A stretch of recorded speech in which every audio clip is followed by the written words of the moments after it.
दोस्तों, बेमानी मोहब्बत के 32वें एपिसोड में आपका स्वागत है। चलिए शुरू करते हैं कहानी। किचन से बाहर निकलने के बाद माही टीना के पास आ गई। माही ने जब बड़े ही प्यार से उसकी शादी के बारे में बात करनी चाही तो टीना उससे और बेनाराज हो गई। टीना ने गुस्से में उससे कहा, मुझे तो ऐसा नहीं लगता। ये सब मेरे साथ जबरदस्ती कर रहे हैं और अगर तुम मुझे समझाने आई हो तो कोई फायदा नहीं। मैं किसी की बात नहीं मानने वाली हूँ। माही ने उसका ठंडा गुस्सा करते हुए कोशिश की और कहा, अरे कौन जबरदस्ती कर सकता है हमारी टीना के साथ?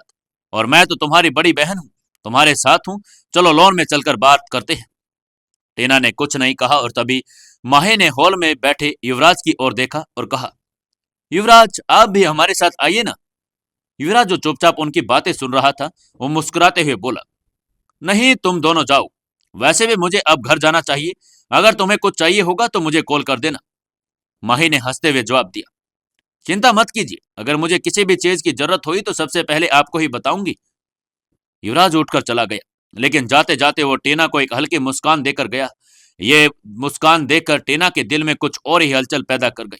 उसकी नजरें युवराज पर ही टिकी हुई थी और जैसे ही वो दरवाजे से बाहर निकला, टीना का चेहरा फिर से झुंझला उठा। माही ने टीना का हाथ पकड़ते हुए कहा, अब बताओ, ऐसा क्या हुआ है तुम्हारे और आदित्य के बीच में? तुम दोनों तो एक दूसरे से इतना प्यार करते थे, फिर अचानक ये क्या हो गया है? टीना ने गुस्से में कहा, मुझे नहीं लगता कि मैं आदित्य जैसे इंसान के साथ अपनी जिंदगी गुजार पाऊंगी। वो बिल्कुल भी मुझसे अलग है।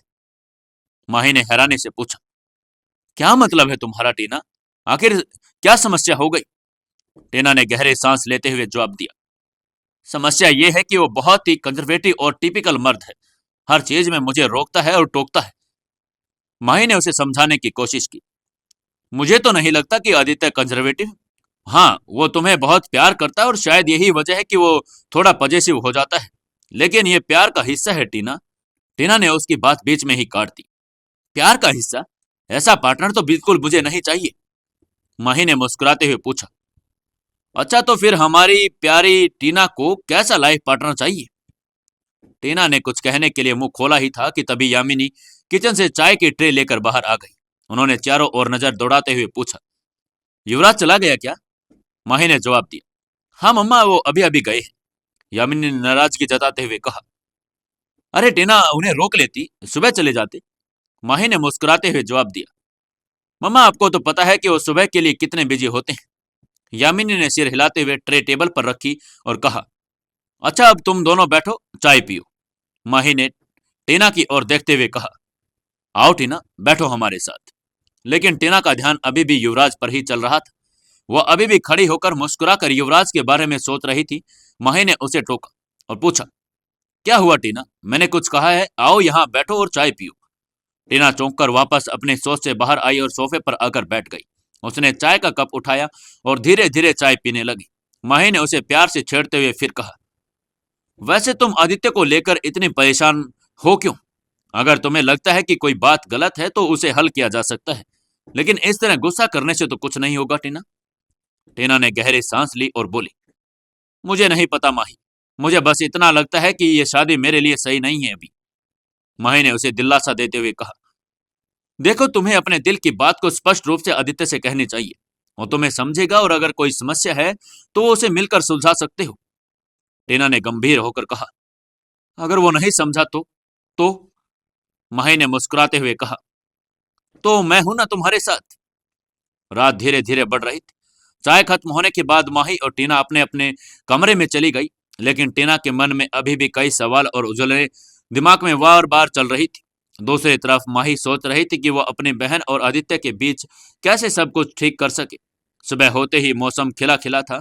हल्की ठंडक हवा में तैर रही थी और धूप ने पूरे घर को रोशन कर रखा था। माही अपने गार्डन में चाय का कप लेकर बैठी थी। उसके चेहरे पर शांति थी, लेकिन उसकी आंखों में हल्की सी बेचैनी भी झलक रही थी। तभी पीछे से उसे एक आवाज सुनाई दी, माही। उसने पीछे मुड़कर देखा तो आदित्य खड़ा था। उसके चेहरे पर अजीब सी उत्सुकता थी। माही ने हल्की सी मुस्कान के साथ कहा, आदित्य इस वक्त सब ठीक तो है? आदित्य ने थोड़ा संकोच भरे अंदाज में कहा, माही मुझे तुमसे एक मदद चाहिए। माही ने सिर हिलाते हुए कहा, बोलो आदित्य, क्या हुआ है, कैसे मदद? आदित्य ने हल्की सी मुस्कान के साथ जवाब दिया, मुझे ये जानना है कि तुम्हारी शादी का लहंगा कहाँ से खरीदा था। माही ने चौंकते हुए पूछा। लहंगा? लेकिन क्यों? आदित्य ने एक पल रुक कर कहा। तुम्हें याद है तुम्हारी शादी के समय टीना ने तुम्हारा वही लहंगा देखा था और कितनी तारीफ भी की थी। उसने मुझसे तब कहा था कि अगर हमारी शादी हुई तो उसे भी वैसा ही लहंगा चाहिए। मैंने उसे वादा भी किया था कि मैं वही लहंगा लाकर दूंगा और अब मैं अपना वादा पूरा करना चाहता हूँ। माही उसकी बात सुनकर थोड़ी देर चुप रही, फिर उसने मुस्कुराते हुए कहा, ठीक है, मैं देखती हूँ। उसने तुरंत अपना फोन निकाला और काव्या दीदी को कॉल कर दिया। फोन की घंटी बजी और कुछ ही सेकंड में काव्या ने फोन उठा लिया। हेलो माही, काव्या ने खुशी से कहा। हेलो दीदी, कैसे हैं आप? माही ने गर्मजोशी से पूछा। मैं बिल्कुल ठीक हूँ, तुम बताओ सब कैसे हैं? काव्या ने पूछा। माही ने कहा, जी हम भी सब ठीक है। दीदी मुझे आपसे एक मदद चाहिए थी। मेरी शादी का जो लहंगा आपने खरीदा था वो कहाँ से खरीदा था? मुझे इसकी जानकारी चाहिए। काव्या ने चौंकते हुए पूछा। माही, तुम्हें अचानक लहंगे की जानकारी क्यों चाहिए? माही ने हंसते हुए जवाब दिया। दरअसल आदित्य को टीना के लिए वैसा ही लहंगा चाहिए। उसने वादा किया था कि वो अब उसे पूरा करना चाहता है। काव्या ने थोड़ी देर सोचा और फिर कहा, वो लहंगा सव्यसाची का था। वो बहुत ही खास और महंगा लहंगा था। उसकी कीमत करीब 8 लाख रुपए थी और जहां तक मुझे याद है उसे सिर्फ 8 पीस बने थे। उनमें से 7 बिक चुके हैं, सिर्फ एक बचा है। मैं तुम्हें मानिक भाई का पता भेज देती हूँ। वो अभी भी उसे संभाल कर रखे हुए हैं। अगर तुम्हें वो मिल जाए तो ठीक है, अगर नहीं तो मुझे बताना, मैं कहीं से भी वो लहंगा अरेंज कर दूंगी। माही ने हंसते हुए कहा, धन्यवाद दीदी, मैं आदित्य को बता देती हूँ। फोन कटने के तुरंत बाद काव्या ने मानिक भाई का एड्रेस माही को व्हाट्सएप पर भेज दिया। माही ने वो एड्रेस आदित्य को फॉरवर्ड करते हुए कहा, ये लो, तुम्हारा काम तो हो गए। मैंने तुम्हें वो पता भेज दिया है, अब बस जाकर लहंगा ले आओ। आदित्य ने एड्रेस देखते हुए खुशी से कहा, थैंक यू सो मच माही, तुमने मेरी इतनी बड़ी समस्या हल कर दी। माही ने हल्के मजाक में अंदाज में पूछा, वैसे तुम्हें टीना के लिए इतना महंगा लहंगा खरीदने की क्या जरूरत है? वो जो भी मांगेगी क्या उसे तुम पूरा करते रहोगे? आदित्य ने मुस्कुराते हुए जवाब दिया, हाँ माही, मैं उसकी हर ख्वाहिश पूरी करूंगा। तुम जानती हो उसने तुम्हारी शादी में बिल्कुल यही लहंगा मांगा था और मैंने उससे वादा भी उस समय किया था कि उसे मैं लाकर दूंगा, तो मैं अपना वादा जरूर निभाऊंगा और अगर वो मुझसे और भी कुछ मांगेगी तो मैं उसे वो भी जरूर लाकर दूंगा। माही ने उसे समझाने की कोशिश करते हुए कहा, लेकिन आदित्य, तुम जानते हो कि टीना का स्वभाव कैसा है और उसे हर चीज सोना लगती है। तुम्हें थोड़ा ध्यान से समझना चाहिए। आदित्य ने हंसते हुए कहा, माही, मैं अच्छी तरह जानता हूं कि और मुझे कोई भी फर्क नहीं पड़ता। बस तुम प्रार्थना करो कि मैं वहां जाऊं और मुझे वो लहंगा जरूर मिल जाए। आदित्य ने एड्रेस लिया और अपनी कार से तुरंत मानिक भाई की दुकान की ओर रवाना हो गया। रास्ते में वो टीना की मुस्कुराहट और उसकी ख्वाहिशों के बारे में सोच रहा था। उसे विश्वास था कि अगर वो लहंगा लेकर आएगा तो टीना बहुत ज्यादा खुश हो जाएगी। दुकान पर पहुंचने के बाद कुछ ही देर में उसके मुलाकात मानिक भाई से भी हो गई। आदित्य ने जब मानिक भाई को देखा तो उसने कहा, हेलो मानिक भाई, मुझे एक सव्यसाची लहंगा चाहिए जो आपने बचा कर रखा है। मानिक भाई बार बार आदित्य को ऊपर से नीचे तक देख रहे थे और अपने मन ही मन सोच रहे थे, क्या ये सच में सव्यसाची का लहंगा लेने आए? क्या इसे ये खरीद पाएगा या नहीं? कहीं इसकी कीमत सुनकर इसकी पैंट तो गीली नहीं हो जाएगी? कहीं ये कीमत सुनते ही यहाँ से भाग तो नहीं जाएगा? उन्होंने टालने के लहजे में आदित्य से कहा, कौन सा लहंगा कह रहे हैं आप? आदित्य ने बड़े ही गर्व के साथ कहा, अरे वही जो युवराज सिंघानिया ने खरीदा था।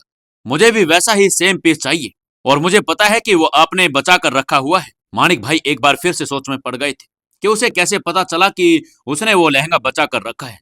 कहीं वो युवराज का कोई रिश्तेदार तो नहीं है? मानिक भाई ने फिर से एक बार आदित्य को गौर से देखा और उनसे कहा, वो लहंगा बहुत खास है, उसकी कीमत भी बहुत काफी है। क्या आपको यकीन है कि आप उसे खरीद पाएंगे? आदित्य ने भी बिना हिचकिचाहट के कहा, हाँ मानिक भाई, मुझे वो चाहिए। आप कीमत की चिंता मत कीजिए। मानिक भाई ने उसे एक बार फिर टालने की कोशिश करते हुए दोबारा से कहा, देख लो, कहीं ऐसा ना हो कि उसकी कीमत सुनकर आप यहाँ से भाग जाएं, क्योंकि वो पीस सिर्फ दुनिया में 8 ही बने हैं और उनमें से भी 7 बिक चुके हैं। एक ही है जो अभी भी मेरे पास है और उसकी कीमत बहुत ज्यादा है और कीमत के साथ साथ वो बहुत ही आकर्षक भी है। अभी भी तुम्हारे पास समय है, एक बार और सोच लो। अगर तुम उसे सच में ही खरीदना चाहते हो तो ही मैं तुम्हें दिखाऊंगा। आदित्य ने एक बार फिर दृढ़ स्वर में कहा, हाँ मानिक भाई, मुझे चाहिए, तभी तो मैं आपके पास आया हूँ। कीमत की आप चिंता मत कीजिए। इतना कहने के बाद मानिक भाई उन्हें अंदर की तरफ ले गए। उन्होंने लड़के से बोलकर वो लहंगा निकलवा लिया माणिक भाई ने एक बार फिर उस लहंगे की प्रशंसा करते हुए कहा, देख लो भाई, ये बहुत ही शानदार और आकर्षक पीस है। ये अभी एक लास्ट पीस बचा हुआ है। अगर आप इसे खरीदना चाहते हैं तो पूरे 10 लाख रुपए लगेंगे। 10 लाख रुपए का नाम सुनकर एक बार तो आदित्य चौंक गया था। उसके माथे पर परेशानी नजर आने लगी थी। क्या होगा? क्या आदित्य 10 लाख रुपए का लहंगा टीना के लिए खरीद पाएगा? क्या टीना शादी के लिए राजी हो जाएगी या नहीं? जानने के लिए जुड़े रहिए अपने इस कहानी के साथ। दोस्तों, अपने इस कहानी को ज्यादा से ज्यादा अपने व्हाट्सएप ग्रुप्स पर जरूर से जरूर शेयर कीजिएगा, और जिन्होंने शेयर किया है वो कमेंट करके जरूर बताएं। अगले वीडियो में उनके नाम लिए जाएंगे जिन्होंने भी अपने इस कहानी को शेयर किया है। तो दोस्तों, अपने इस कहानी को हर इंसान और दुनिया में हर कोने तक जरूर से जरूर पहुंचाई, और जिन्होंने चैनल को सब्सक्राइब नहीं किया है वो अभी के अभी सब्सक्राइब करें, ओनली ऑन सुकून एफएम।